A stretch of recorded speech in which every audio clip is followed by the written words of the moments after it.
আসসালামু আলাইকুম ওয়া রাহমাতুল্লাহি ওয়া বারাকাতুহু। এখন আপনি আমি সেই প্রতিবাদ করছি কিনা, আমাদের প্রতিবাদ করার উপায় আছে কিনা? আজকে দেখেন, আমরা ওই ইহুদিদের পণ্য ব্যবহার করতেছি, ওই ইহুদিদের তৈরি সকল কিছু আমরা ব্যবহার করি। আমরা বাজারে যা দেখি শতকরা ৮০% জিনিস হলো ইহুদিদের। ওদের তৈরি জিনিস আমরা কিনি, ওদেরটা খাই, ওদেরটা আমরা পছন্দ করি। আমাদের জিনিস আছে আমরা পছন্দ করি না। এখন আমাদের গত সপ্তাহে যে প্রতিবাদ হয়েছে সারা দেশে, বিভিন্ন জায়গায় দোকানপাটে হামলাও করছে। আসলে দোকানপাটে হামলা করা এটা মূর্খতা ছাড়া কিছুই না। এতে আপনার ইহুদিদের দোকান বন্ধ হবে না। বন্ধ আপনি কিভাবে করবেন? ইহুদিদের পণ্য খাওয়া বাদ দিবেন, ব্যবহার করা বাদ দিবেন। আপনি কোকা কোলার দোকান ভাঙতে যান কেন? আপনি যদি কোকা কোলা না খান, দোকান তো এমনিই বন্ধ হয়ে যাবে। সে কি দোকান ভাড়া দিতে পারবে? কর্মচারী বেতন দিতে পারবে? তখন অন্য দোকান চলবে, বাংলাদেশি দোকান চলবে, ওইখানে যে মানুষ কাজ করবে, ওইখানে ব্যবসা বাণিজ্য করবে, ওই দোকানটা বাংলাদেশি দোকান দিয়ে ভাড়া নিবে, নাকি বলেন? আপনি যে ভাঙলেন, ওই ঘরটা তো বাংলাদেশি মানুষের, ওই ভাড়া দিছে, অলস হইল। আমাদের প্রতিবাদের ভাষা হলো আমরা ওদের জিনিস কিনবো না, ব্যবহার করবো না, এমনি সব বন্ধ হয়ে যাবে। আবার কেউ ভিডিও করার জন্য দোকান থেকে পেপসি কোলা নিয়ে ফালায় দেখায়, এই যে পেপসি কোলা ফালাইতেছি, এতে তো লাভ ওদের আরো বেশি হইতেছে। আপনি তো কিনা নিয়ে ভাঙি ফালাইলেন, লাভ তো ওদের হইলো, ওদের তো বেচাই হয়েছে। আপনি খান আর ফালান, লাভ তো ওদের। আপনি কিনবেনও না, ফালাবেনও না, বেচবেনও না, ওটাই তো হলো প্রতিবাদ। কিন্তু কিনা ফালাবেন, লাভ তো ওরা করতেছে। এখন অনেকেই বলে যে ইহুদি পণ্য এটা তো বাংলাদেশেই তৈরি হয়, এখানে বাংলাদেশি লোক কাজ করে, তাদের কাজ আর তাদের ব্যবসা বাণিজ্য শেষ হয়ে যাবে, তাদের চাকরি শেষ হয়ে যাবে, তারা কি করে খাবে? যদি ইহুদি কোম্পানি বন্ধ হয়, তাহলে মুসলমান কোম্পানি চালু হবে, ওইখানে যে চাকরি করবে। আমরা তো খাবোই, আমরা কোকা কোলা না খাই মজু খাবো, তাহলে ওই কোম্পানিতে যে চাকরি করবে, ওই কোম্পানির দোকানে বিক্রি হবে, ওই কোম্পানি মাল বিক্রি করে মানুষ ব্যবসা বাণিজ্য করবে। ব্যবসা বাণিজ্য তো বন্ধ হবে না, চাকরি বাকরি তো বন্ধ হবে না, শুধু কোম্পানি চেঞ্জ হবে। কিন্তু আমাদের কাছে কিছু আছে, মায়ের চেয়ে মাসির দরদ বেশি। ইহুদি কোম্পানি শেষ হয়ে গেলে আমাদের লোক সব বেকার হয়ে যাবে। এইটা হলো তাদের ঈমানহীনতা। সেই ইহুদিদের দোকানে আমাদের চাকরি কেন করতে হবে? আমাদের কি বাংলাদেশি কোম্পানি নাই? ওদের ওখানে আমরা মাল কিনবো, ওদের দোকান, ওদের কোম্পানি বড় হবে, ওদের ওখানে যে মানুষ শ্রমিক কাজ করবে, ওরা ব্যবসা বাণিজ্য করবে, চাকরি বাকরি করবে। কিন্তু আমরা ভয় পাই, বলি এই কোম্পানি তো ইসরায়েলের না, এটা হলো আমেরিকার, এটা হলো কানাডার, এটা রাশিয়ার, এটা তিউনিশিয়ার, এরকম করে আমরা উদাহরণ দেই। আমরা গুগলে যাই দেখি এই কোম্পানির মালিক তো ইসরায়েলের না। আমরা ওটা কিনলে সমস্যা কি?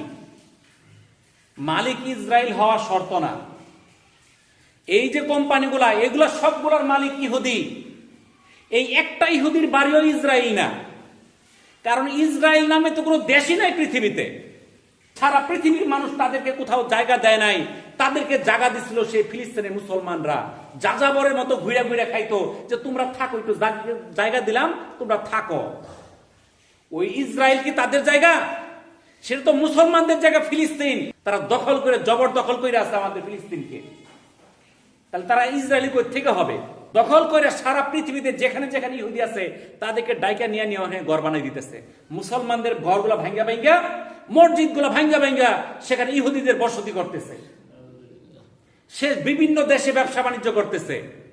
এই পৃথিবী, সারা পৃথিবীতে যেখানে ইহুদি আছে তাদের আয়ের একটা অর্থ সেই যুদ্ধে চলে যায়। সে যদি বাংলাদেশেও থাকে, ইন্ডিয়াতেও থাকে, পাকিস্তানেও থাকে, সেই ইহুদি যে আয় করবে তার আয়ের একটা শতকরা অংশ সেইখানে জমা হবে। কোথায়? ফিলিস্তিন মুসলমানদের বিরুদ্ধে যুদ্ধের জন্য। তাহলে সেটা যে ইসরায়েলের পণ্যই হইতে হবে এমন না। ইহুদিদের পণ্য মানেই সেটা আমি মুসলমান মারার জন্য আমি টাকা দিতেছি তাদেরকে। তাহলে এই জন্য আমাদের দেখা দেশের বাংলাদেশি যে কোম্পানিগুলো আছে, এই বাংলাদেশি কোম্পানির জিনিস আমরা কিনবো, ইহুদিদের কোনো পণ্য আমরা কিনবো না। আমরা দোকানপাটে যাই জিজ্ঞাসা করব, আমি জানি না, আমি জিজ্ঞাসা করবো এটা এই কোম্পানিটা কি ইহুদিদের কিনা, যদি হয় ওইটার পরবর্তীতে আমার বাংলাদেশি কোম্পানির জিনিস দাও।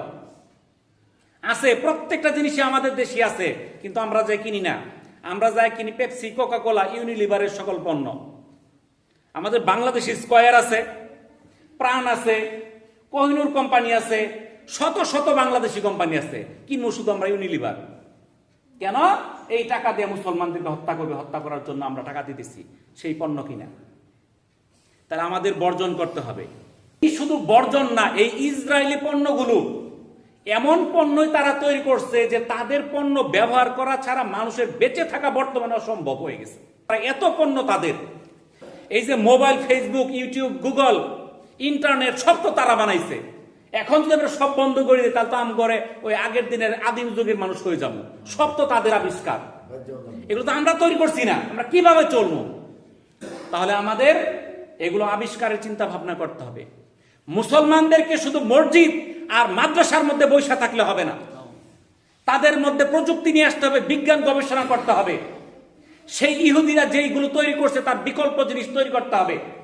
আমরা ফেসবুক, ইউটিউব ব্যবহার না করে মুসলমানদের কি ব্যবহার করতে পারি সেই চিন্তা করতে হবে। কিন্তু আজকে মুসলমান এরা শুধু মসজিদ আর মাদ্রাসা নিয়েই আছে, আর যার জন্য সকল প্রযুক্তি চলে গেছে ইহুদি খ্রিস্টানদের হাতে। তারা বোমা তৈরি করতেছে, লক্ষ লক্ষ টন বোমা সেই ফিলিস্তিনে ফেলতেছে, তাদের বোমা শেষ হয় না। কিন্তু আরবদের বোমা শেষ হয়ে যায়। কেন? তাদের তো বোমা কিনে আনতে হয়, তাদের তো বোমা তৈরি করার ক্ষমতাই নাই। দু একটা ছোটখাটো গোলা ছাড়া কিছু তৈরি করতে পারে না।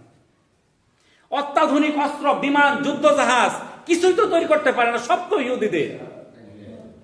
তাহলে আমাদের সেই প্রযুক্তি শিখতে হবে, বিজ্ঞান শিখতে হবে, আমাদের মসজিদ মাদ্রাসা শিক্ষা করতে হবে, আমাদের বিজ্ঞান প্রযুক্তিও শিক্ষা করতে হবে। যদি বিজ্ঞান প্রযুক্তি শিক্ষা করতে না পারি, সেই ইহুদিদের কাছে নতজানু হয়ে থাকতে হবে। যেভাবে আজকে এই সারা বিশ্বের 200 কোটি মুসলমান এই এক নতজানু হয়ে আছে। কি জন্য? তাদের প্রযুক্তি সব তাদের। আমরা বিজ্ঞান নিয়ে গবেষণা করা আমাদের সময় নাই। আমরা খাবো, আরবদের মধ্যে অর্থের মোহ এসে গেছে, তাদের সম্পদের প্রাচুর্য এসে গেছে, তারা অলস হয়ে গেছে। কিন্তু বিজ্ঞানের আবিষ্কারক হলো মুসলমানরা। চিকিৎসা বিজ্ঞানের জনক ইবনে সিনা, যত বিজ্ঞান আছে সেই বিজ্ঞানগুলোর আবিষ্কারক মুসলমান বিজ্ঞানীরা। সাহাবীদের আমলে বিজ্ঞানের সম্প্রসারণ হয়েছে, কিন্তু আজ মুসলমানরা কি হয়ে গেছে? একদম কাপুরুষ হয়ে গেছে। তারা বিজ্ঞান থেকে দূরে সরে যায়, আর এর জন্য আজ মুসলমানরা নতজানু হয়ে আছে। আল্লাহ তাআলা আমাদের আমল করার তৌফিক দান করুন। ওয়া আখিরু দাওয়ানা আনিল হামদুলিল্লাহি রাব্বিল আলামিন। আসসালামু আলাইকুম ওয়া রাহমাতুল্লাহি ওয়া বারাকাতুহু।